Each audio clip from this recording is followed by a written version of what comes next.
Welcome to the Deep Dive. Today we're plunging into something, well, absolutely fundamental. It connects to everything your body does, your heartbeat, your thoughts. It's all powered by these invisible electrical processes inside your cells. It really is fascinating stuff. Our mission today is to unpack the electrophysiology of the cell membrane. We're using Chapter 6 of Boron and Boulpaep's Medical Physiology as our guide, a really key text if you're in health sciences. A classic. Yeah, exactly. And our goal is simple. Make these complex ideas clear, engaging, and really relevant so you can properly grasp how this cellular electricity works. And you know, what's amazing is how far back this all goes. We're talking late 1700s Luigi Galvani. Ah, the frog legs guy. The frog legs guy, exactly. Oh. He's doing these incredible experiments, maybe a bit grisly, using dissected frog legs. He found that applying an electrical spark made them twitch, even detached from the frog. He called it animal electricity, and it was genuinely groundbreaking. It laid the foundation not just for electrophysiology and biology, but also for electromagnetic theory in physics. Shows how linked these fields are, really. That's an incredible starting point. And it brings us to, well, how we understand it now. Because we're still talking electricity, but it's different in cells, right? Not like electrons in a wire. Absolutely different. In our bodies, the current isn't electrons flowing freely. It's carried by specific charged particles, ions, things like calcium, sodium, potassium, chloride, even bicarbonate. Okay. And these ions don't just wander across the cell membrane. Their movement is tightly controlled by three main types of proteins embedded in that membrane. Like little gatekeepers. Exactly. You've got ion channels, the gates, then electrogenic transporters, which shuttle ions, and electrogenic pumps, which actively push ions, often against their natural flow. And the opening and closing of these channels, that's the fundamental basis for almost everything. Nerve impulses, your heartbeat, sensing touch or temperature, releasing hormones, muscle contraction. It's this incredibly precise molecular dance. So let's get to the core idea. Why are cells electrically charged anyway? Most cells, neurons, muscle cells, they're electrically polarized. Think of it like a tiny, tiny battery across the cell membrane. There's this voltage difference, the membrane potential, or VIM, usually around, what, 0.1 volts? Yeah, in that ballpark. Maybe a bit less, like 70 to 90 millivolts negative inside, typically. Right, so minus 70 or minus 90 millivolts. Yeah. And for cells like neurons or heart cells, excitable cells, this VM isn't just sitting there. They use it for signaling. They generate these brief electrical spikes called action potentials. Exactly. And to really get that, we need the basics.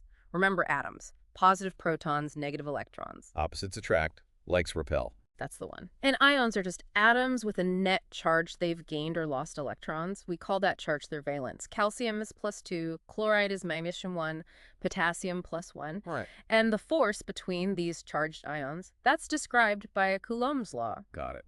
Now, here's a really critical point about the membrane itself. Water, where the ions usually are, it's great at sort of dampening the electrical forces between ions. It has a high dielectric constant. Okay, like insulation. Sort of, yeah. It weakens the attraction or repulsion, but the cell membrane, it's this oily, fatty barrier. It has a very low dielectric constant. So the forces are stronger there. Much, much stronger. Trying to push a charged ion through that oily layer without any help is like trying to push two strong magnets together in a vacuum. The resistance is huge. And what does that mean practically, like for a sodium ion trying to cross? Practically, it means the energy needed is massive, something like 36 kilocalories per mole just to dissolve in the lipid part. That's way too high to happen spontaneously. So ions just can't cross on their own. Pretty much, no. They absolutely need those specialized proteins we mentioned, the channels and transporters. They provide a sort of watery, friendly pathway through the oily barrier, like a tunnel through a mountain. A VIP entrance. I like that. Yeah. So how do we actually measure this VIM, this tiny voltage? The classic technique uses a microelectrode. It's an incredibly fine glass pipette, thinner than a hair, filled with a conductive solution. You carefully impale the cell with it. Sounds delicate. It is. That's intracellular recording. You measure the voltage difference between the inside tip and the solution outside the cell, which we define as 0 volts or ground. And you mentioned muscle cells are around agony 90 millivolts. A resting skeletal muscle cell, yeah. That means the inside is 90 millivolts more negative than the outside. Okay. And here's something amazing. That voltage, maybe 0.1 volts, seems small, but the membrane is incredibly thin, maybe 4 nanometers. Right. So the electrical field across that tiny distance is enormous, like 250,000 volts per centimeter. Wow, that's intense. It is. And that massive field is what strongly influences those voltage-sensitive channels, making them snap open or closed. But what about really small cells? Can you stick an electrode in, say, a red blood cell? Not easily, no. Or tiny nerve endings. For those, scientists use other tricks, like voltage-sensitive dyes. These are molecules whose color or fluorescence changes depending on the beam. Ah, clever. An optical measurement. Exactly. It's indirect, but powerful. And the key takeaway here is that pretty much all biological membranes have some voltage across them. It's crucial for moving anything charged. Okay, so the voltage is there. How does the cell actually build and maintain it? Where does the charge separation come from? It really starts with electrogenic transporters, especially the pumps that use ATP energy. The big one is the NAK pump, the sodium-potassium pump. The workhorse. Absolutely. It pumps 3 sodium ions out for every 2 potassium ions it brings in. Okay, wait. 3 positive out, 2 positive in. That mean? A net movement of 1 positive charge out of the cell for every cycle. That directly separates charge and contributes to making the inside negative. Other pumps, like the K2 plus pump, also contribute. So the pumps directly create the voltage. They contribute directly, yes, but it's usually a small part of the resting potential. This is a common point of confusion. The pumps are absolutely essential for creating and maintaining the concentration gradients, high potassium inside, high sodium outside. Ah, okay, so they build up the potential energy. Exactly. They load the spring, so to speak. But the immediate energy source for the resting potential isn't usually the pump running right that second. It's the energy stored in those gradients themselves. How do we know that? Well, if you experimentally block the NAK pump, say in a squid giant axon, the membrane potential only changes immediately by a tiny amount, maybe a millivolt or 2. I see. So the voltage must come mostly from something else, using those gradients. Precisely. The potential energy stored in the ion gradients is the key. Horowitz and Hodgkin showed this beautifully. They took a frog muscle fiber and changed the potassium concentration outside the cell. And what happened? As they increased external potassium, making the gradient less steep, the inside of the cell became less negative. It depolarized. When they lowered external potassium, making the gradient steeper, the inside became more negative. It showed a direct link between the K plus gradient and VM. So VM follows the potassium gradient, at least partly. Very strongly, especially at rest. To study this cleanly, researchers use artificial systems too, like a planar lipid bilayer. Okay, what's that? Imagine a thin sheet of artificial membrane separating 2 salt solutions. You can set up gradients like high potassium on one side, low on the other, mimicking inside and outside a cell. Right, like a simplified cell membrane. Exactly. Now, if you add proteins that form K plus deselective channels into that membrane, Then the potassium ions will flow down their gradient from high to low. they will. And since K plus is positive, the side they move to becomes slightly positive, and the side they leave becomes slightly negative. Ah, creating a voltage difference, a diffusion potential. Precisely. And this voltage builds up until it creates an electrical force that opposes further net movement of potassium. The concentration gradient pushes K plus one way, the electrical gradient pushes it back. So it reaches an equilibrium. It reaches an equilibrium where the electrical force exactly balances the concentration force. The voltage at which that happens is stable, and it's created by just a tiny, tiny separation of charge across the membrane. And is there a way to calculate that equilibrium voltage?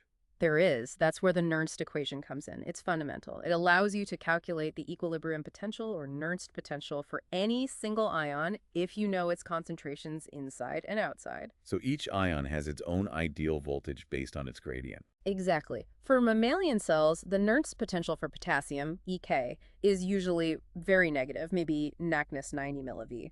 For sodium, EA, it's very positive, maybe plus 60 milliV. Calcium, EK, even more positive. Chloride, ECl, is often near the resting potential. The actual resting potential isn't usually exactly equal to any of those single Nernst potentials. It's somewhere in between, right? Often close to potassium's. That's the crucial point. The actual VM isn't determined by just one ion. It depends on which ions can actually cross the membrane. Ah, the permeability. Yes, the relative permeabilities of the membrane to different ions. This movement, driven by both electrical and concentration forces, is called electrodiffusion. Okay, so how do we factor in permeability? We use another important equation, the Goldman-Hodgkin-Katz, or GHK, current equation. It predicts the current carried by a single type of ion. What does it depend on? It depends on the ion's concentrations, the membrane voltage, Vm, and critically the membrane's permeability to that specific ion, like pK for potassium, PNA for sodium. And current direction into the cell is negative. Usually, yes. Inward current is negative, outward current is positive by convention. The GHK current equation also defines the reversal potential for an ion. That's the specific voltage where the net current for that ion becomes zero. The point where electrical and chemical forces balance. Exactly. And the crucial insight is that the reversal potential for an ion is always equal to its Nernst potential. So Vrev, E Nernst. Correct. So if Vm is more negative than Ina, sodium flows in negative current.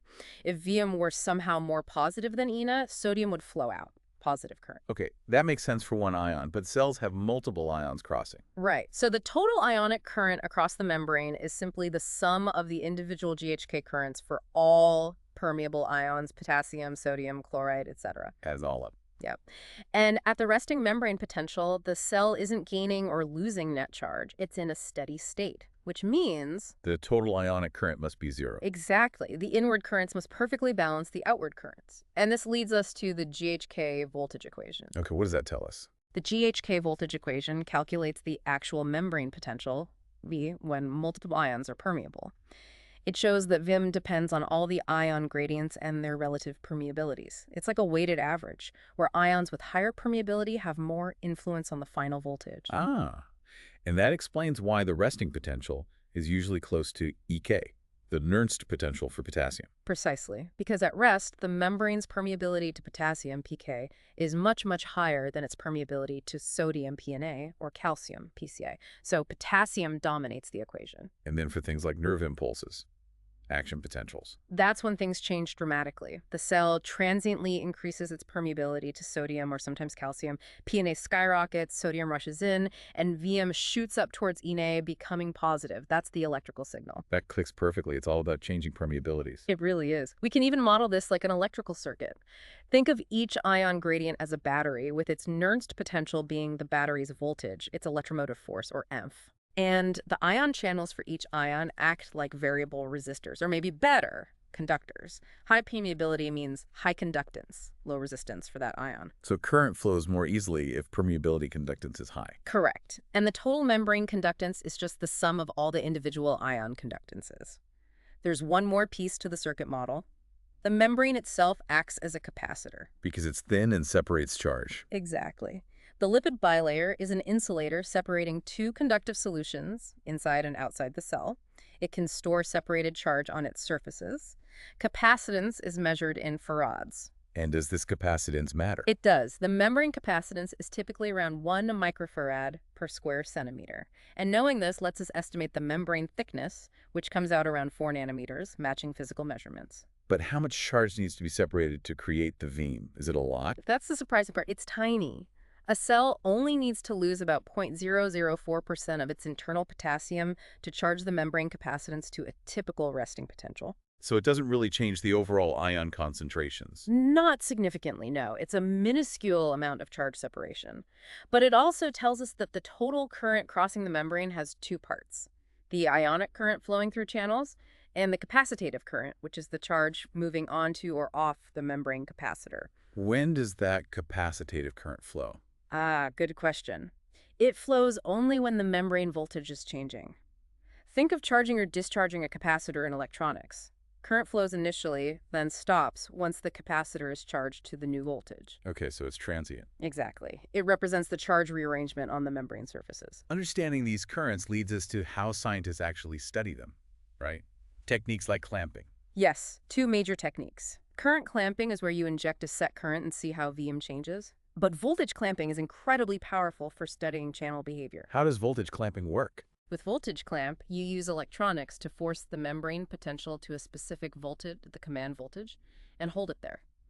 The equipment measures how much current it needs to inject to keep Vm constant. So you control the voltage and measure the resulting current. Precisely. And because you're holding Vm constant, that tricky capacitative current only flows very briefly right at the start when you change the voltage. Ah, so after that initial blip, any current you measure must be the ionic current flowing through the channels.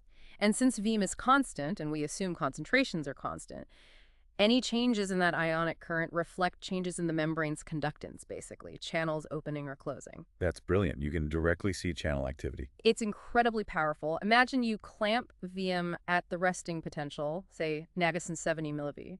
Then you suddenly jump the command voltage to, say, 0 milliV depolarization. Okay. You'll see an initial quick spike of outward capacitative current as the membrane charges.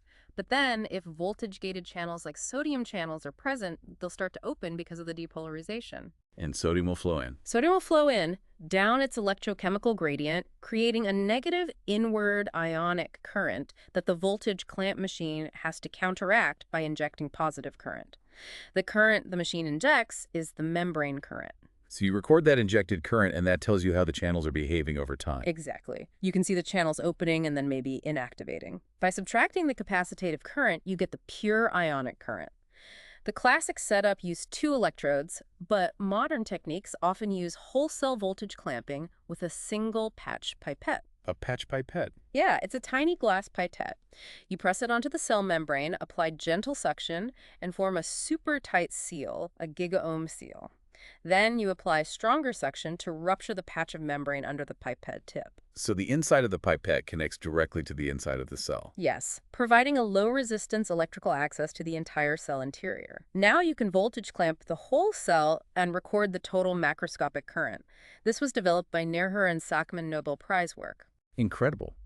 But I've also heard of patch clamp being used to see single channels. Ah, yes. That's the real magic. Instead of rupturing the membrane patch, you keep that tiny patch intact under the pipette tip.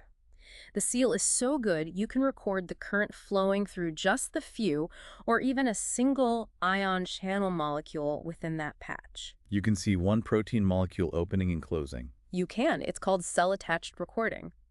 You see these tiny step-like changes in current as a single channel flickers open and closed. Wow. And you can even pull that patch off the cell in different ways to get inside-out or outside-out patches. This lets you control the solutions on either side of the channel, study drug effects, or see how intracellular signals regulate the channel. It's incredibly versatile. So looking at one channel, it just opens and closes randomly. Probabilistically. It looks random, yes, it's probabilistic. But if you record from that single channel many, many times during a voltage step and average those recordings together, you get something that looks like the smooth macroscopic current. Exactly. It reproduces the overall time course of the current you see from the whole cell. This tells us a fundamental principle. The macroscopic current, I, is simply the number of channels n times the probability that any one channel is open past PO times the current through a single open channel I. I equals n PO I. That's elegant. It is. And each channel type has a characteristic single channel conductance, gamma or little g, how much current flows for a given voltage when it's open. And these channels are amazingly efficient. Millions of ions per second can pass through a single open channel, which is why we can detect these tiny currents. Okay, so we had these amazing tools to study them. Let's talk about the channels themselves, the molecular symphony, as you called it. There must be huge diversity. Oh, absolutely enormous. Scientists classify them in many ways by which ion they prefer, selectivity, whether they respond to voltage changes, how fast they open and close, kinetics, which drugs block them, or which neurotransmitters or internal signals activate them. And this functional variety comes from different protein structures. Definitely. Molecular biology has revealed a huge diversity at the gene level. The human genome has genes for at least 256 different channel proteins. Wow. But there's often a common design principle. Many channels are formed by several protein subunits or domains within one large protein, arranged symmetrically around a central water-filled pore. Think of staves forming a barrel. Okay, can you give us some examples of key channel families? Sure. Let's start with gap junction channels. These are quite different. They actually form direct connections between two adjacent cells. A bridge between cells. Pretty much. They create a large pore, allowing ions and small molecules to pass directly from one cell cytoplasm to the next. Crucial for electrical coupling, like making heart cells beat together, and for chemical communication. Any clinical relevance there? Yes, definitely. Mutations in one type of gap junction protein, connexin 32, which is found in the Schwann cells that insulate peripheral nerves, cause a form of Charcot-Marie-Tooth disease. It disrupts the myelin sheath and leads to nerve degeneration. So faulty communication links. What about channels involved in nerve signals? Right. The voltage-gated sodium and calcium channels are absolutely key there. They are responsible for the fast upstroke, the depolarization phase of action potentials in nerve and muscle. They open rapidly when the membrane potential becomes less negative. And problems with these? Big problems. Mutations in sodium channels can cause certain types of periodic paralysis, where muscle weakness occurs intermittently. And mutations in specific calcium channels, particularly one type found in muscle, the ryanodine receptor, which is technically an intracellular channel but related, are linked to malignant hyperthermia, a dangerous reaction to certain anesthetics. This shows how critical they are. What else? Well, another really important one is CFTR. This isn't voltage gated in the same way. It's a chloride channel. CFTR. That sounds familiar. It should. It stands for cystic fibrosis transmembrane conductance regulator. Its clinical relevance is huge. Defects in this chloride channel are the cause of cystic fibrosis. Ah, right. Impaired chloride transport leads to the thick mucus. Exactly. It affects lungs, pancreas, sweat glands, multiple systems, all because this one type of channel isn't working correctly. Shows the power of a single channel type. It really does. So bringing it all together, this huge diversity of channels, each with its specific job. Is what allows for the incredible complexity and precision of electrical signaling in our bodies. Think about the brain, billions of neurons communicating through intricate patterns of electrical activity. It's all orchestrated by this vast repertoire of ion channels opening and closing at just the right times. It's an amazing picture. We've gone from Galvani's frog legs all the way to single protein molecules acting as ion gates, understanding how electricity gradients in these molecular machines run things at the cellular level. You've really navigated some complex material here. It's truly stunning when you think about it. This precise dance of ions governed by proteins underpins everything from our thoughts to our heartbeat. It's physiology at its most fundamental, really. And here's a final thought to leave you with. We know that diseases arise when channels go significantly wrong. But given that these channels open and close probabilistically, and that everything depends on their collective behavior, could very subtle variations or minor dysfunctions in channel activity, maybe too small to be called a disease, be influencing our everyday physiology, our energy levels, maybe even our mood, our perception? How sensitive is the system? That's a deep question, the frontier of understanding subtle variations. Something to ponder. But listen, you've just done a deep dive into some seriously complex stuff, and hopefully it's feeling clearer now. Remember, you're part of the deep dive family, and you absolutely have what it takes to master this. Keep that curiosity fired up.